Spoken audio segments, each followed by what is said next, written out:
जय हिंद दोस्तों, crack army point में आपका एक बार फिर से स्वागत है। दोस्तों, आज की क्लास में हम लोग मानव उत्सर्जन तंत्र से संबंधित 50 महत्वपूर्ण प्रश्नों को हल करने वाले हैं। तो दोस्तों, आज की क्लास आप सबके लिए बहुत ही महत्वपूर्ण होने वाली है, इसलिए वीडियो में बिल्कुल अंत तक बने रहिएगा। आज की क्लास देखने के बाद आपको मानव उत्सर्जन तंत्र से कोई भी क्वेश्चन आपको बाहर देखने को नहीं मिलेगा। यदि आप इन क्वेश्चन को पढ़ लेते हैं, याद कर लेते हैं, तो इस टॉपिक से पूछे जाने वाले सभी प्रश्न आप कवर कर पाएंगे। दोस्तों, यदि आप चैनल पर नए हैं और अभी तक आपने चैनल को सब्सक्राइब नहीं किया है तो चैनल को सब्सक्राइब कर लीजिएगा और बेल आइकन को दबा लीजिएगा, जिससे मैं कोई भी वीडियो डालता हूं तो उसका नोटिफिकेशन आपको सबसे पहले मिल जाएगा। तो चलिए दोस्तों, आज की क्लास को स्टार्ट करते हैं बिना किसी देरी के। तो आज की क्लास का जो हमारा पहला प्रश्न है कि मानव शरीर से अपशिष्ट पदार्थ को बाहर निकालना क्या कहलाता है। तो इसका सही उत्तर हो जाएगा उत्सर्जन। यानी मानव शरीर से जो हानिकारक पदार्थ होते हैं इनको बाहर निकालना क्या कहलाता है, उत्सर्जन कहलाता है। चलिए, अगला प्रश्न आपका है, मानव के शरीर में मुख्य नाइट्रोजनी अपशिष्ट कौन सा होता है। तो हमारे शरीर में जो अपशिष्ट पदार्थ जो नाइट्रोजनी होता है वह हमारा होता है अमोनिया। अब देखिए, अपशिष्ट पदार्थ का मतलब ये होता है कि जो भी कुछ हम लोग खाते पीते हैं तो ये जो भी पचने के बाद जो भी खराब प्रोडक्ट बचता है, जिनको हमारे शरीर से बाहर निकालना ज़रूरी होता है क्योंकि वो हमारे शरीर के लिए हानिकारक होता है। जैसे हम लोग लैट्रिन करते हैं, पेशाब करते हैं, तो ये हमारे लिए क्या है, ये हानिकारक चीज़ें हैं। अगर यदि हमारे शरीर में रहेगा तो वो सड़न होगा, उसकी वजह से हमारे क्या होगा, शरीर में कई प्रकार की बीमारियां होंगी। तो इनको बाहर निकालने की क्रिया को ही हम लोग कहते हैं उत्सर्जन। और इन पदार्थों को हम लोग कहते हैं अपशिष्ट पदार्थ। ठीक है, इसमें सबसे जो हानिकारक होता है, जो सबसे विषैला पदार्थ होता है, वो हम लोग का होता है अमोनिया। तो सबसे विषैला जो अपशिष्ट पदार्थ है मानव का, वो अमोनिया होता है।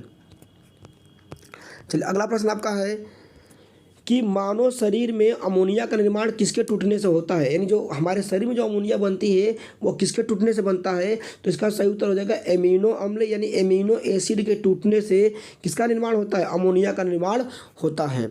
अगला प्रश्न आपका है कि मनुष्य का मुख्य उत्सर्जी अंग कौन सा है। यानी हमारे शरीर में कौन सा मुख्य अंग है जिसके कारण उत्सर्जन की क्रिया होती है। तो उस अंग का नाम है किडनी, ब्रिक या किडनी। किडनी को हम बोलते हैं मुख्य उत्सर्जी अंग। वैसे तो हमारे उत्सर्जी अंग अन्य भी हैं, जैसे फेफड़ा भी हमारा उत्सर्जी अंग है, इससे CO2 का उत्सर्जन होता है। हमारा लीवर भी उत्सर्जी अंग में आता है जिसके द्वारा यूरिया का निर्माण होता है। ठीक है, लेकिन जो इन सब में जो मुख्य उत्सर्जी अंग हमारा है वो हमारी किडनी है, और किडनी से मूत्र का उत्सर्जन होता है। किसका उत्सर्जन होता है, मूत्र का उत्सर्जन होता है। जैसा कि इमेज में आप किडनी को देख सकते हैं, ये हमारी किडनी है। किडनी की संख्या 2 होती है। ठीक है, चलिए आगे बढ़ते हैं। अगला प्रश्न हमारा है कि रक्त की शुद्धिकरण किस अंग में जाकर छनती है। यानी रक्त जो हमारा होता है ये अशुद्धिकरण किस अंग में जाकर छनती है। इसका मतलब ये है कि रक्त हमारा जो होता है, रक्त वह कहाँ शुद्ध होता है, कहाँ जाकर वो छनता है। तो इसका उत्तर हो जाएगा वृक्क यानी गुर्दा। अब देखिए, रक्त के शुद्धिकरण के लिए आपको जब भी प्रश्न पूछेगा उसके लिए आपको सही उत्तर लगाना है कौन सा, उसके लिए सही उत्तर लगाना है गुर्दा या किडनी या वृक्क। किडनी, गुर्दा, इन सब एक ही नाम है। ठीक है, तो इसका सही उत्तर हो जाएगा आपका किडनी, गुर्दा या वृक्क हो जाएगा। रक्त के शुद्धिकरण के लिए कभी भी आपको फेफड़ा या हृदय आंसर नहीं लगाना है, क्योंकि हृदय का कार्य होता है हमारे रक्त को पंप करना, जबकि फेफड़े का काम होता है ऑक्सीजन को ग्रहण करना और CO2 को बाहर निकालना। वो श्वसन में हेल्प करता है, ना कि रक्त के शुद्धिकरण में हेल्प करता है। केवल हमारे ब्लड में ऑक्सीजन को पहुँचाने का उसका काम होता है। ठीक है, चलिए अगला प्रश्न आपका है कि मानव शरीर में यूरिया का निर्माण कहाँ होता है। यानी जो हमारे शरीर में यूरिया कहाँ बनता है, हमारे शरीर में यूरिया कहाँ बनता है। तो इसका सही उत्तर हो जाएगा यकृत। यकृत को ही हम लोग कहते हैं लीवर, इसी को हम लोग कहते हैं लीवर, इसी को हम लोग कहते हैं जिगर। तो यकृत को ही लीवर या जिगर कहा जाता है, और जो यूरिया का निर्माण होता है वो यकृत या लीवर में होता है। अब इमेज में आप लोग लीवर को देख सकते हैं कि ये हमारा लीवर है। ये हमारा कौन सा अंग है, तो ये हमारा लीवर है। लीवर जो होता है यह हमारे मानव शरीर का सबसे बड़ा अंग है। क्या है, शरीर का सबसे बड़ा अंग। सबसे बड़ा अंग या सबसे बड़ी ग्रंथि अगर कहेगा, सबसे बड़ी ग्रंथि कहेगा या अंग कहेगा, आंतरिक अंग कहेगा, मानव शरीर का सबसे बड़ा आंतरिक अंग या मानव शरीर की सबसे बड़ी ग्रंथि, तो उसका उत्तर लगाएंगे लीवर। अगर मानव शरीर का सबसे बड़ा अंग बस कहेगा तो वो त्वचा होता है, जबकि आंतरिक अंग कहेगा तब आपका होगा लीवर हो जाएगा। ठीक है, तो इस बात को भी ध्यान रखिएगा। चलिए अगले क्वेश्चन की तरफ आगे बढ़ते हैं। अगला क्वेश्चन हमारा है कि मानव मूत्र का पीला रंग किसके कारण होता है। यानी जो हम पेशाब करते हैं तो जो पेशाब में जो पीला रंग दिखाई पड़ता है वह किसके कारण होता है, तो इसका सही कारण होता है यूरोक्रोम। कौन सा होता है, यूरोक्रोम होता है, इसका सही कारण होता है यूरोक्रोम होता है। ठीक है, अब कह रहा है कि यूरोक्रोम जो होता है यह किसके टूटने से बनता है। ध्यान दिएगा, जो यूरोक्रोम होता है यह हीमोग्लोबिन के टूटने से बनता है। ठीक है, जबकि अभी हम लोग पढ़े हैं जो अमोनिया है वो एमिनो अम्ल के टूटने से बनता है, और जो यूरोक्रोम होता है यह हीमोग्लोबिन के टूटने से बनता है, और यूरोक्रोम के कारण ही मूत्र का रंग क्या होता है, तो पीला होता है। चलिए अगला प्रश्न आपका है कि किडनी के अध्ययन को क्या कहते हैं। तो जो किडनी होती है, किडनी के अध्ययन को कहा जाता है नेफ्रोलॉजी। क्या कहते हैं, नेफ्रोलॉजी कहा जाता है किडनी के अध्ययन को। न्यूरोलॉजी होता है, ये मस्तिष्क का अध्ययन कहलाता है। मस्तिष्क का अध्ययन कहेगा तो न्यूरोलॉजी हो जाएगा। अगर हृदय का अध्ययन कहेगा, हृदय का अध्ययन कहेगा तो ये आपका हो जाएगा कार्डियोलॉजी। और अगर फेफड़े का अध्ययन कहेगा, फेफड़े का अध्ययन कहेगा तो ये आपका हो जाएगा पुल्मोनोलॉजी। जबकि किडनी का अध्ययन कहेगा तो वो हो जाएगा नेफ्रोलॉजी। ठीक है, वो आपका हो जाएगा नेफ्रोलॉजी। तो यहाँ से हमने 4 क्वेश्चन को हम लोग सीखे, 4 क्वेश्चन को जाने। तो यदि दोस्तों आपने अभी तक चैनल को सब्सक्राइब नहीं किया है तो प्लीज़ चैनल को सब्सक्राइब कर लीजिएगा और बेल आइकन को दबा दीजिएगा, ताकि मैं कोई भी वीडियो ऐसा डालता हूँ तो उसका नोटिफिकेशन आपको सबसे पहले मिल जाएगा। आपको और भी वीडियो देखना होगा तब चैनल के प्लेलिस्ट में जा करके, प्लेलिस्ट बना हुआ है, बायोलॉजी का अलग बना है, केमिस्ट्री का अलग बना है, फिजिक्स का अलग बना हुआ है, तो आप वहाँ पर जाकर जो वीडियो पढ़े हैं उनको जा करके आप देख सकते हैं। चलिए अगला प्रश्न हमारा है कि किडनी के कार्यात्मक इकाई को क्या कहते हैं। तो जो किडनी हमारी होती है, किडनी के जो कार्यात्मक इकाई होती है इसे हम लोग कहते हैं नेफ्रॉन। क्या कहते हैं, इसे कहते हैं नेफ्रॉन, इसे कहते हैं नेफ्रॉन। ठीक है, बाकी जो न्यूरॉन दिया है ये हमारी तंत्रिका की कार्यात्मक इकाई होती है। ठीक है, और डेंड्रान और जो साइटॉन होती है तंत्रिका कोशिका के पार्ट होते हैं। चलिए अगला प्रश्न आपका है कि नेफ्रॉन किससे संबंधित है। तो अभी हम लोग पढ़े कि नेफ्रॉन जो होता है हमारे ब्रिक यानी किडनी यानी गुर्दा से संबंधित है। ठीक है, यानी ये गुर्दा या किडनी की कार्यात्मक इकाई होती है, नेफ्रॉन होती है। ठीक है, अगला प्रश्न आपका है कि कृत्रिम गुर्दा निम्नलिखित में से किस सिद्धांत पर कार्य करता है। जो हमारा आर्टिफिशियल जो हमारा जो किडनी होती है वो काम करती है डायलिसिस के सिद्धांत पर, क्योंकि रक्त का शुद्धिकरण कहलाता है डायलिसिस। तो जब कृत्रिम विधि से रक्त का शुद्धिकरण करते हैं उसे ही कहते हैं डायलिसिस। अगला प्रश्न आपका है कि मानव शरीर में यूरिया की अधिकतम मात्रा किसमें पाई जाती है। जो हमारा शरीर होता है इसमें जो यूरिया की जो अधिकतम मात्रा होती है वो मूत्र में होता है। कितना होता है, मूत्र में। यूरिया सबसे ज़्यादा हमारे शरीर के किस भाग में पाया जाता है, तो वो हमारे मूत्र में पाया जाता है। अगर बात करें मूत्र में यूरिया कितना होता है तो देखिए मूत्र में 95% तो जल होता है। 95% क्या होता है, जल होता है। ठीक है, मूत्र में 95% जल होता है, और मूत्र में 2.5% क्या होता है, 2.5% जो होता है ये हमारा होता है यूरिया होता है। ठीक है, ये हमारा होता है यूरिया। तो मूत्र में यूरिया की मात्रा 2 से 2.5% तक होता है, जबकि मूत्र में जल जो होता है वो 95% तक होता है। चलिए अगला प्रश्न आपका है अपोहन का प्रयोग किस क्रिया को पूरा करने के लिए किया जाता है। यानी अपोहन या डायलिसिस, उसी को बोलते हैं, डायलिसिस को अपोहन बोला जाता है। तो यह जब हमारा जो किडनी होती है ये अपोहन या डायलिसिस के द्वारा रक्त का शुद्धिकरण करती है, तो उसी प्रक्रिया को हम लोग बोलते हैं अपोहन। ये हो जाएगा किडनी हो जाएगा, इसका संबंध किडनी से हो जाएगा, यानी वृक्क से हो जाएगा। चलिए अगला प्रश्न आपका है कि किडनी के ऊपर कौन सी झिल्ली पाई जाती है। जो किडनी होती है इसके ऊपर जो झिल्ली पाई जाती है उसका नाम है पेरिटोनियम की झिल्ली। ठीक है, अगर पूछेगा कि कार्डियक झिल्ली कहाँ पाई जाती है तो ये हमारे हृदय के ऊपर पाई जाती है। जो कार्डियक झिल्ली होती है ये हृदय के ऊपर पाई जाती है। जो प्लूरा झिल्ली है ये फेफड़े पर पाई जाती है। ठीक है, और जो मेनिंजाइटिस की झिल्ली होती है ये हमारे मस्तिष्क के ऊपर पाई जाती है, मस्तिष्क के ऊपर पाई जाती है। तो मेनिंजाइटिस की झिल्ली मस्तिष्क के ऊपर पाई जाएगी, प्लूरा झिल्ली फेफड़े पर पाई जाएगी, कार्डियक झिल्ली हृदय पर पाई जाएगी, और पेरिटोनियम की झिल्ली होती है ये हमारी किडनी और वृषण के ऊपर पाई जाती है। अगला प्रश्न आपका है किडनी का आकार कैसा होता है। किडनी का आकार कैसा होता है, तो इसका सही उत्तर हो जाएगा सेम के बीज के जैसा। ठीक है, किडनी का जो आकार होता है वो सेम के बीज के जैसा होता है। जैसा कि इमेज में आप लोग देख सकते हैं, ये हमारी किडनी है और इसका आकार कैसा है, तो इसका आकार सेम के बीज के जैसा है। किसके जैसा है, सेम के बीज के जैसा है। किडनी की संख्या पूछेगा तो किडनी हमारे शरीर में 2 पाई जाती है। ठीक है, और इनका वजन अगर पूछ लेगा तो वो होता है 140 ग्राम होता है। कितना होता है, 140 ग्राम इसका वजन होता है। ठीक है, चलिए अगला प्रश्न है कि किडनी का वजन कितना होता है, तभी पढ़े हैं कि जो किडनी का वजन होता है वो कितना होता है, वो होता है 140 ग्राम होता है। ठीक है, अगला क्वेश्चन आपका है कि किडनी के ऊपर कौन सी ग्रंथि पाई जाती है। जो किडनी है इसके ऊपर जो है एड्रिनल या अधिवृक्क, इसी को बोलते हैं अधिवृक्क बोला जाता है, अधिवृक्क, क्योंकि वृक्क के ऊपर पाई जाती है, यानी किडनी के ऊपर पाई जाती है, इसलिए इसको बोलते हैं अधिवृक्क। तो एड्रिनल ग्रंथि या अधिवृक्क ग्रंथि जो होती है वो हमारी किडनी के ऊपर पाई जाती है। जैसा कि इमेज में आप लोग देख सकते हैं, ये हमारी जो है अधिवृक्क ग्रंथि है, एड्रिनल ग्रंथि है जो किडनी के ऊपर पाई जाती है। तो क्या कौन सी ग्रंथि किडनी के ऊपर पाई जाती है, अधिवृक्क ग्रंथि, या किडनी के ऊपर कौन सी ग्रंथि पाई जाती है, तो भी बताएंगे एड्रिनल ग्रंथि। अगला प्रश्न आपका है मूत्र में गंध किसके कारण आती है। जैसे हम पेशाब करते हैं तो जो मूत्र महकता है, स्मेल जो आती है, उसका कारण क्या, उसका कारण होता है यूरिया। हमारे मूत्र में यूरिया पाया जाता है, उसके कारण है मूत्र में क्या होती है, गंध आती है। कभी कभी आप देखे होंगे जो खाद की गोदामें होती है, जब हमें यूरिया खरीदने के लिए जाते हैं तो वहाँ पे जो गंध आती है वैसे ही हमारे मूत्रालय से भी गंध आती है। तो वहाँ भी यूरिया होता है और हमारे मूत्र में भी यूरिया होता है, इसलिए यूरिया की गंध हमारे मूत्र से आती है।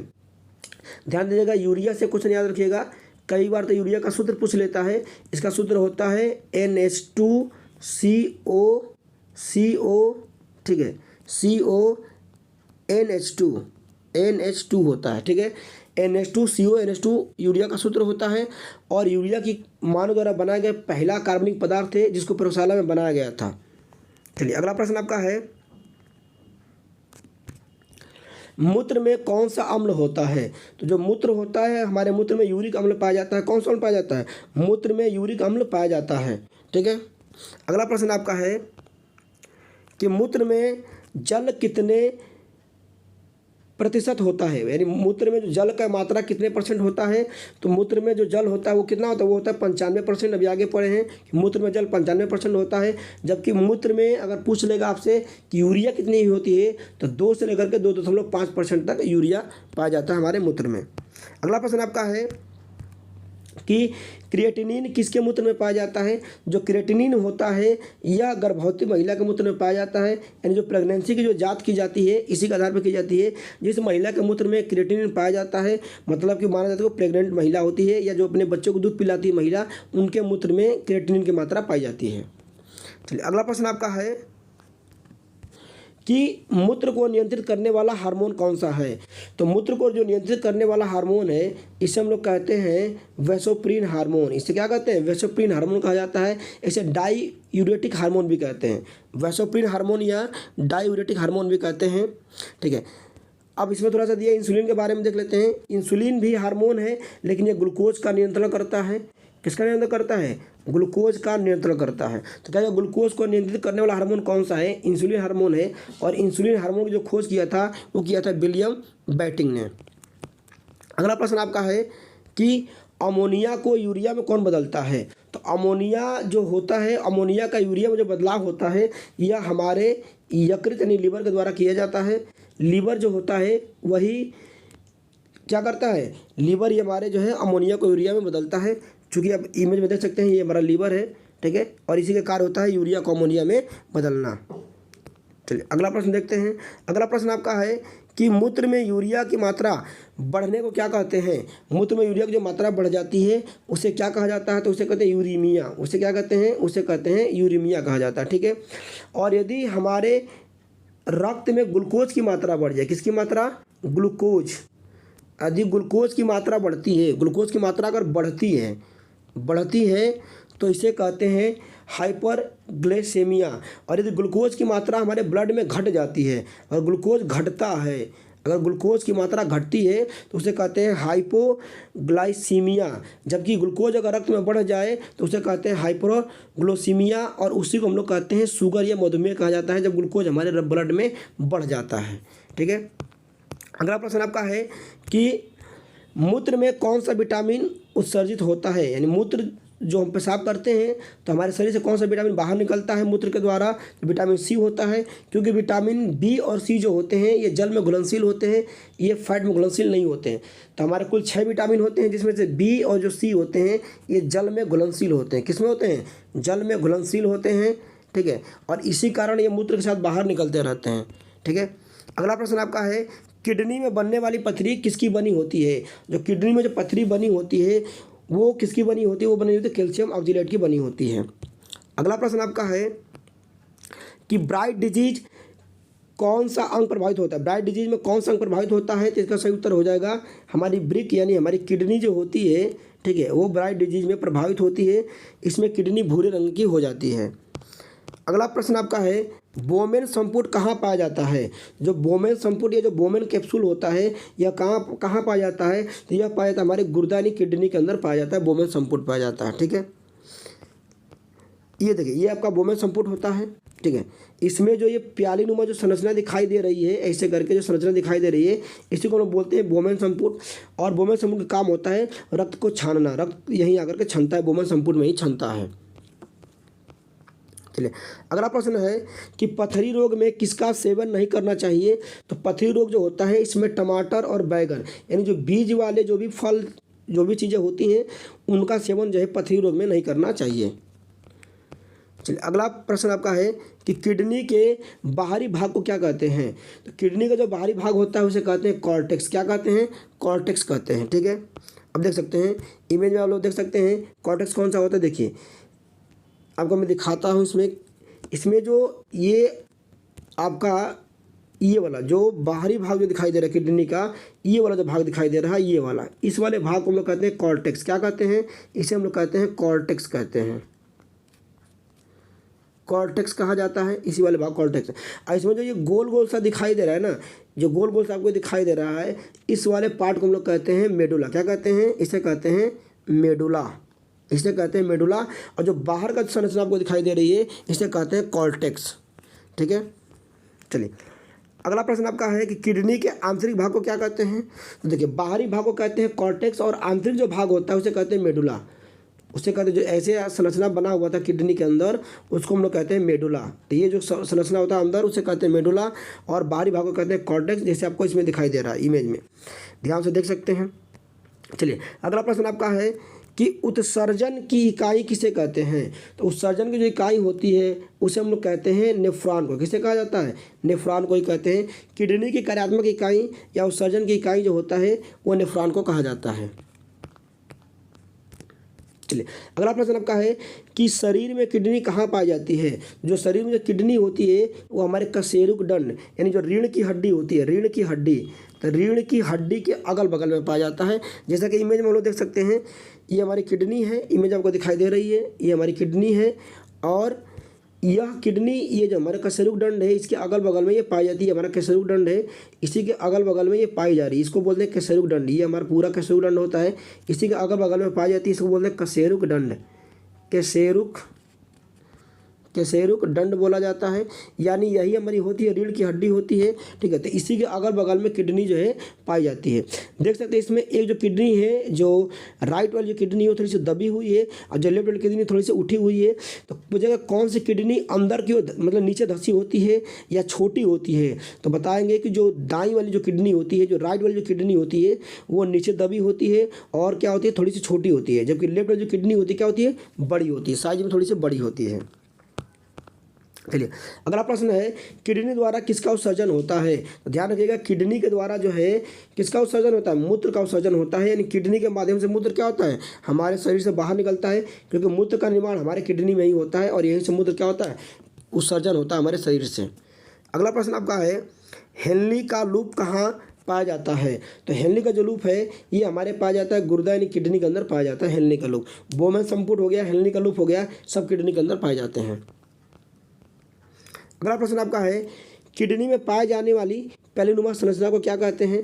जो किडनी में जो पाए जाने वाली जो प्यालीनुमा जो संरचना है इसे हम लोग कहते हैं बोमेन संपुट। क्या कहते हैं? इसे कहते हैं बोमेन संपुट कहते हैं, ठीक है। चलिए, बोमेन संपुट देख सकते हैं इमेज में, ये जो प्यालीनुमा जो संरचना आपको दिखाई दे रही है इसी को हम कहते हैं बोमेन संपुट और बोमेन संपुट किडनी के अंदर पाया जाता है। अगला प्रश्न है कि बोमेन संपुट किडनी के किस भाग में पाया जाता है। तो जो बोमेन संपुट होता है किडनी के कॉर्टेक्स यानी बाहरी वाला जो पार्ट होता है, किडनी के कॉर्टेक्स वाला पार्ट होता है, वहीं पे बोमेन संपुट पाया जाता है। ठीक है, बाहरी वाले भाग में पाया जाता है बोमेन संपुट। ठीक है, किडनी का जो बाहरी भाग है आपको ये दिखाई दे रहा है, बाहरी भाग जो दिखाई दे रहा है इसके अंदर पाया जाता है, इस वाले पार्ट में, यहाँ पे इस वाले पार्ट में जो है बोमेन संपुट पाया जाता है, इस वाले पार्ट में। ठीक है, अगला आगे बढ़ते हैं, अगला प्रश्न देखते हैं। अगला प्रश्न हमारा है कि कृत्रिम विधि से रक्त शुद्धिकरण को क्या कहते हैं। यानी जो आर्टिफिशियल तरीके से ब्लड को शुद्ध किया जाता है, जब हमारी किडनी काम करना बंद कर देती है, किडनी खराब हो जाती है, तब रक्त का शुद्धिकरण जो कृत्रिम विधि से किया जाता है उसे क्या कहते हैं। तो उसे कहते हैं डायलिसिस। क्या कहते हैं? डायलिसिस। कई बार देखे होंगे, सुने होंगे कि डायलिसिस लोग कराते हैं। तो डायलिसिस का मतलब होता है कि उसका किडनी काम करना बंद कर दिया है, तो लोग बाहर से मशीनों की सहायता से रक्त का शुद्धिकरण कराते हैं, उसी को बोलते हैं हम लोग डायलिसिस। अगला प्रश्न है कि किस अंग के फेल होने पर डायलिसिस कराया जाता है। तो किडनी। जब हमारी किडनी यानी गुर्दा काम करना बंद कर देगा तो हमें क्या करना पड़ेगा, हमें रक्त के शुद्धिकरण के लिए डायलिसिस कराना पड़ेगा। चलिए अगला प्रश्न आपका है कि रक्त से उत्सर्जित पदार्थ को बाहर निकालने तथा आवश्यक पदार्थ को रक्त में बनाए रखने के लिए कौन सा अंग जो है जिम्मेदार होता है इसके लिए। ठीक है, तो ये इसके लिए जो होता है हमारी किडनी यानी वृक्क जो है क्या होता है इसके लिए जिम्मेदार होता है। इसी के कार्य होता है रक्त में अपशिष्ट पदार्थों को रक्त से बाहर निकालना और जो आवश्यक पदार्थ उनको रक्त में रखना। अगला प्रश्न आपका है किडनी के प्रवेश द्वार को क्या कहते हैं। तो जो किडनी का प्रवेश द्वार होता है उसे कहते हैं रीनल हाइलम। उसे क्या कहते हैं? रीनल हाइलम कहा जाता है। किडनी के प्रवेश द्वार को रीनल हाइलम कहा जाता है। ये होता कहाँ पे है, आपको इमेज में दिखाता हूँ। देखिए, किडनी में जहाँ पर ये जो हमारी जो नसें पहुँच रही हैं, जो धमनी और जो शिराएँ पहुँच रही हैं, तो जिस जगह पे पहुँच रही हैं इस वाले जगह को कहते हैं रीनल हाइलम। यानी किडनी में जो प्रवेश द्वार जो होता है, जहाँ से ये नसें या जो भी हमारी नलियाँ हैं, जो धमनियाँ हैं, ये जो हमारे किडनी के अंदर प्रवेश करती हैं, इस एरिया को कहते हैं हम लोग रीनल हाइलम कहा जाता है। इसी को बोलते हैं किडनी का प्रवेश द्वार कहा जाता है। चलिए अगला प्रश्न आपका है मूत्र का पीएच मान कितना होता है। जो मूत्र होता है, मूत्र का जो पीएच मान होता है वो हमारा होता है 6। अब याद कैसे करेंगे, देखिए मूत्र जब महकता है बोलते हैं छी मतलब हो जाएगा 6। तो मूत्र महकता है इसलिए इसका पीएच मान कितना होता है 6 होता है। अब इसमें कुछ और भी पीएच मान दिया है, इसको देख लेते हैं। ये हमारे रक्त का पीएच मान होता है। रक्त का पीएच मान कितना होता है, तो 7.4 होता है। 6.6 दिया है, ये हमारे दूध का पीएच मान होता है। तो ध्यान देखिएगा, जो भी कोई व्यक्ति दूध पिएगा, किसी का भी छक्का छुड़ा सकता है, तो 6.6 यानी छक्का 6 से 6 और छक्का छुड़ाना से हो जाएगा 6। तो दूध का जो पीएच मान होता है वो 6.6 होता है। जो मूत्र का पीएच मान होता है वो होता है 6 होता है। और जो न्यूट्रल यानी जो उदासीन पदार्थ होते हैं, जैसे जल हो गया, आशुद्ध जल हो गया, इनका जो पीएच मान होता है वो होता है 7 होता है। ठीक है, तो हमारा सही उत्तर हो जाएगा बी, क्योंकि मूत्र का पीएच मान पूछा है तो मूत्र का पीएच मान हो जाएगा 6। चलिए अगला प्रश्न आपका है कि जिन जीवों का उत्सर्जित पदार्थ जो है यूरिया होता है उन्हें क्या कहते हैं। यानी ऐसे जीव जो उत्सर्जन के दौरान यूरिया का निष्कासन करते हैं, यूरिया निकालते हैं शरीर से, उस जीव को क्या कहा जाता है, उसे कहते हैं यूरियोटेलिक। उसे कहते हैं यूरियोटेलिक कहा जाता है। ठीक है, जैसे मनुष्य हो गया, स्तनधारी जीव हो गए, ठीक है, जैसे ब्लू व्हेल हो गई, ये सब क्या होते हैं, सब ये जो हमारे आते हैं ये यूरियोटेलिक में आते हैं। चलिए अगला प्रश्न आपका है कि जिन जीवों का उत्सर्जित पदार्थ अमोनिया होता है उन्हें क्या कहते हैं। तो जिन जीवों का उत्सर्जित पदार्थ अमोनिया होता है उन्हें हम लोग कहते हैं अमोनोटेलिक कहते हैं। उन्हें क्या कहते हैं, उन्हें कहते हैं अमोनोटेलिक कहा जाता है। ठीक है, जैसे कि आपका मेढक हो गया, जैसे कि मछलियाँ हो गई, तो ये जो भी जीव पानी के अंदर रहते हैं उनका उत्सर्जित पदार्थ अमोनिया होता है। ठीक है, क्या होता है, अमोनिया होता है। ठीक, अगला प्रश्न आपका है कि जिन जीवों का उत्सर्जित पदार्थ यूरिक अम्ल होता है उन्हें क्या कहते हैं। तो जिन जीवों का उत्सर्जित पदार्थ यूरिक अम्ल होता है, जो यूरिक अम्ल को बाहर निकालते हैं, उन्हें कहते हैं यूरिकोटेलिक। जैसे यूरिक तो यूरिकोटेलिक और यूरिया तो यूरियोटेलिक। ठीक है, तो इसका उत्तर हो जाएगा यूरिकोटेलिक हो जाएगा। जैसे जितने भी पक्षियाँ होती हैं, जो भी हमारी पक्षियाँ होती हैं, जैसे कौवा हो गया, कबूतर हो गया, ठीक है, तो ये जो पक्षियाँ होती हैं इनका जो उत्सर्जित पदार्थ होता है यूरिक अम्ल होता है। अगला प्रश्न आपका है कि जिन जीवों का उत्सर्जी पदार्थ ग्वानिन होता है, ग्वानिन होता है, उन्हें क्या कहते हैं? तो उन्हें कहते हैं ग्वानिकोटेलिक कहते हैं। क्या कहते हैं? उन्हें कहते हैं ग्वानिकोटेलिक कहा जाता है। जिनका उत्सर्जी पदार्थ क्या होता है? ग्वानिन होता है। ठीक है, जिनका उत्सर्जी पदार्थ ग्वानिन होगा उनको कहते हैं ग्वानिकोटेलिक। ठीक है, उन्हें कहते हैं ग्वानिकोटेलिक कहा जाता है। चलिए, और 2 क्वेश्चन बचा हुआ है। यदि आपने अभी तक चैनल को सब्सक्राइब नहीं किया है तो आप चैनल को जरूर सब्सक्राइब कर लीजिएगा और बेल आइकन को दबा दीजिएगा, ताकि मैं कोई भी वीडियो डालता हूं तो उसका नोटिफिकेशन आपको मिल सकेगा। और दोस्तों, आप लोग वीडियो को लाइक कर दीजिएगा। इससे क्या होता है कि हमें लगता है कि हाँ, हमने वीडियो अच्छा बनाया है और ये आपके लिए हेल्पफुल रहा है, आपने इसको अच्छे से देखा है। तो लाइक करने से थोड़ा सा हम लोग मोटिवेशन मिलता है कि हाँ, आपने इसको देखा है और आप इसको पसंद कर रहे हैं, तो हम लोग और वीडियो बनाते हैं। तो प्लीज़ वीडियो को लाइक कर दिया कीजिएगा। चलिए, अगला प्रश्न आपका है, मनुष्य और स्तनधारी वर्ग का मुख्य उत्सर्जी पदार्थ क्या होता है? तो देखिए, जितने भी मनुष्य होते हैं या जो भी स्तनधारी जीव होते हैं, इनका उत्सर्जी पदार्थ क्या होता है? इनका उत्सर्जी पदार्थ होता है यूरिया। कौन सा होता है? तो यूरिया होता है। ठीक है, और आज की क्लास का जो आपका आखिरी प्रश्न है वो आपका है, पक्षी और सरीसृप का मुख्य उत्सर्जी पदार्थ क्या होता है? तो जो भी पक्षी वर्ग होते हैं, जो सरीसृप होते हैं, इनका जो उत्सर्जी पदार्थ होता है, ठीक है, वो कौन सा होता है? तो ये होता है इनका यूरिक अम्ल होता है। कौन सा होता है? यूरिक अम्ल होता है। ठीक है, चलिए, तो दोस्तों आज की क्लास को यहीं समाप्त करते हैं। मिलते हैं अगले वीडियो में। तब तक के लिए जय हिंद,